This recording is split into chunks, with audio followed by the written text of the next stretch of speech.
नमस्कार। आज की कहानी है एक बहू ऐसी भी।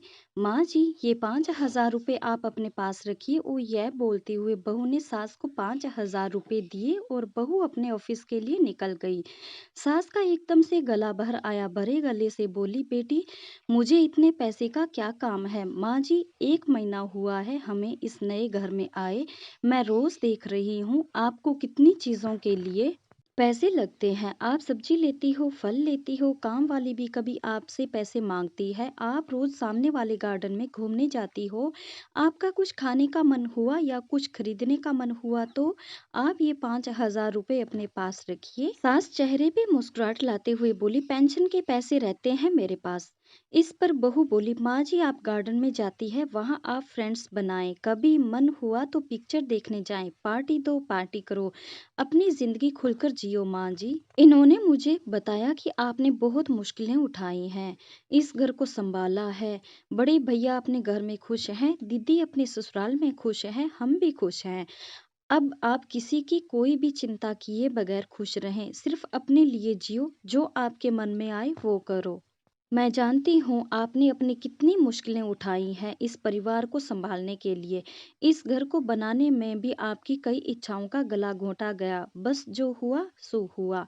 अब आप सिर्फ और सिर्फ खुद के लिए जियो। बेटी, इतनी छोटी उम्र में इतनी बड़ी बड़ी बातें कहाँ से सीखी तूने। माँ जी, जब मैं 12 साल की थी तब एक दिन मेरी दादी बुआ की यहाँ जा रही थी।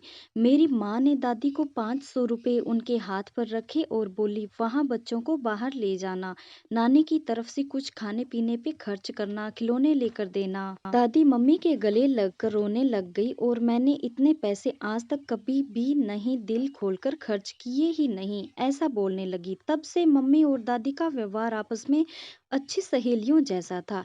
माँ जी, मुझे ये भी पता लगा है कि इस परिवार को संभालने के लिए आपको अपनी जो भी छोड़नी पड़ी। कितना बुरा लगा होगा आपको, कितनी इच्छाओं महत्वाकांक्षाओं का दम घोटना पड़ा होगा। इसके बाद हर छोटी बड़ी बात के लिए आपको पति के सामने हाथ फैलाना पड़ा होगा। तब पति भी उपकार किए जैसे पैसे दिए करते थे। माँ जी, आज से आप आपकी पेंशन को खर्च ना करें, पेंशन के पैसे अपने पास ही रखिएगा। अगर मुझे कभी आवश्यकता लगी तो मैं आपसे ही मांग लूंगी। बस बेटी, सब कुछ आज ही बोलोगी क्या।